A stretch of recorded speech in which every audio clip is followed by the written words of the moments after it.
Ladies and gentlemen, I would like to share with you an interview which I had on RT, Russia Today TV channel, on Monday, December 9, 2 days after the rebels in Syria liberated Damascus and sent Bashar Assad to Moscow.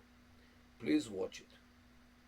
Straight to Tel Aviv right now and join Mordechai Kedar, a retired IDF military intelligence officer and expert on Syria, now joining us from Tel Aviv at about 6 p.m. locally. Mordechai, thank you very much for spending your time with us here at RT International. There's so much of the world now is watching these rapid changes happening across Syria right now. Everyone's watching. I wanted to ask you about some of the latest here. Israel, very fast to react to the developments in Syria by deploying a heavy armor to the Golan Heights buffer zone, but also taking, as we understand, control of the Mount Hermon mountain range, which is very strategic. Now, Tel Aviv says this is going to provide security to Israel with them supporting the Golan Heights. What do you, Mordechai, make of this move?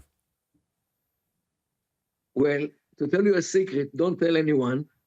On Friday, when I heard that the rebels are leaving Hamat towards Homs, heading on Saturday to Damascus, I called one of my friends who is very close to Prime Minister Netanyahu, and I gave him this idea to take over the higher peak of the Hermon mountain. I know the place. I served in the army that place, and I know exactly what can be done to the Israeli strongholds on the Hermon mountain from the higher peak, which was held by the Syrians. This is why, for many years, I thought that this should be done by Israel if there is some kind of a danger from Syria to Israel. But this is exactly what happened. So I'm not saying that the idea was my idea solely, right. But definitely I thought from the beginning of the campaign against Assad that this stronghold one day should be under Israel's hands, only because Israel must protect its citizens, its space, unlike other countries which do not do the same thing to their own citizens.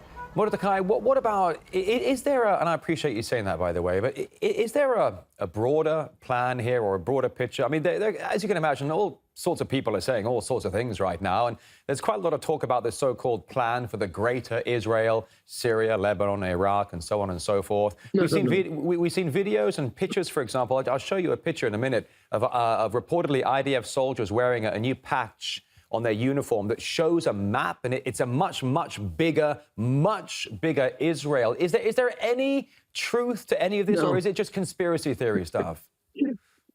No. It's something which is like a joke. You know, let me tell you a joke. Really, this really happened. Go on, then. In 1982, when we fought in Lebanon against the Fatah and the Katyusha rockets, which they were launching against us, we didn't really know to what point Israel will go to the north, whether it will reach Beirut or not. So one of the reservists made a joke in the TV and said, after we got rid of the Katyusha rockets, now we are going after the factory. The factory is in Moscow. So this was a joke in Israel that we are going to occupy Moscow in order to occupy the factory of the Katyusha rockets. Right. Okay, right. This was a joke. Okay. So this is what I mean by making some jokes. I gotcha. But really, let me tell you something. We have no desire to occupy Syria. But what happens in Syria, if Syria is fragmented, is actually exactly what happened with the Soviet Union, which was fragmented along ethnic lines. The same thing what happened in Yugoslavia, what happened in Czechoslovakia. But still with lots of external players, Mordechai. I mean, I think you make a good point, but, you know, there's never a fragmentation of any country anywhere in the world without a whole bunch of potential regional and external players. Now, let me bring you up to date on the latest, if I may, Mordechai.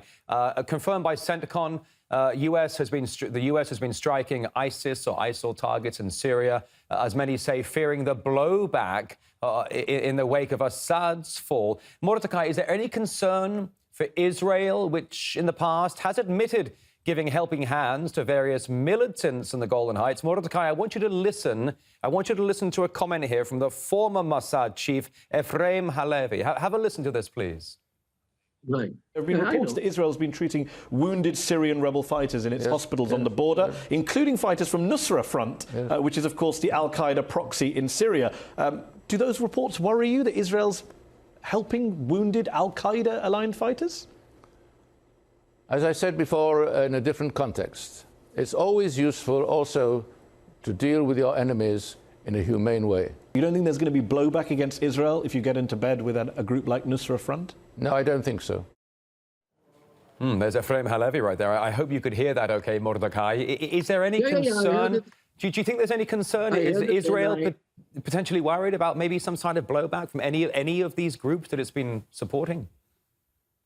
So let me give you another secret. Okay. Don't tell it to anyone. Okay. In the southern part of Syria, there is 2 concentrations of Druze, one in Sweda and one in a village named Khadr. Israel, yes, was and apparently is still in connection with these Druze people. This is a small minority of people who are not Muslims, they are Druze, and they are threatened by the Islamists, mainly by ISIS, when ISIS was in Syria and Iraq, if you remember, some couple of years ago.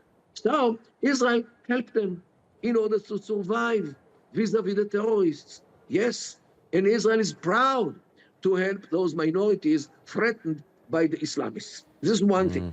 Second thing, about the wounded people who came from Jabhat al-Nusra. What they did, if somebody was wounded, they just sent him with underpants, with a stretcher, with an ambulance to the Israeli border. So what do you want us to do? To start checking what somebody without conscience, who he is and to what he belongs and what he did? You are not in a position. You see a wounded man, you help him, whether he is cute or not, whether he's with us or not. This is the most basic humane attitude to somebody who is wounded. And this is what Israel did. If they now love Israel because Israel saved them, maybe not. I'm not sure. But this was not the goal of the whole thing. It was a purely humane attitude to these people. However, and to continue what the report was, we prefer tactical threat by jihadists who have AK-47, Kalashnikov rifles, or some RPG, rather than having Iran in Syria with ballistic missiles and potentially nuclear weapons, which they develop. I don't love these jihadists. Don't get mistaken. But if I have to choose between the jihadists and Iran, the jihadists are better because they are only a tactical threat, while Iran is strategic. Okay, Mordechai, I get what you're saying. I get what you're saying. I just wanted to draw attention to what you're saying about, a humane attitude, treating someone with a humane attitude. Is that what we're seeing on CNN with the chief of Tahrir al-Sham, Jalani, going on CNN? They're all treating him. They're saying he's a reformed terrorist. He's no longer affiliated with jihadist ideologies, this head of al-Tahrir al-Sham, Jalani, on CNN. Is that also under the guise of a humane attitude, Mordechai?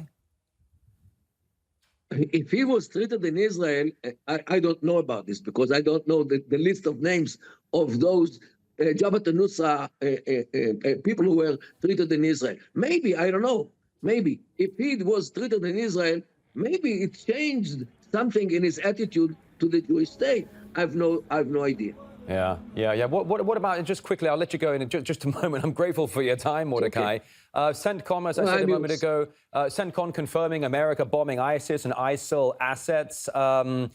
We do know, and we do know for quite a long time that certain curious bedfellows work together. We know that America has worked with various factions of ISIS over the years for certain clandestine operations. How do you see this? How do you explain America using B-52 bombers to bomb ISIS assets over the past 24 hours after apparently using them to potentially gain their initiative in Syria?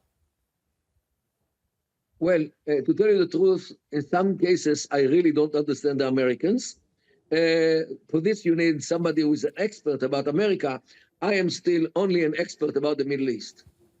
Well, fair enough, Mordechai, but you've always got so much to offer when we do bring you in here on network TV. It's always a pleasure to have you on as well. Mordechai Kedar is a retired IDF military intelligence officer and an expert on Syria, joining us from Tel Aviv. We are very grateful for your time. Thank you.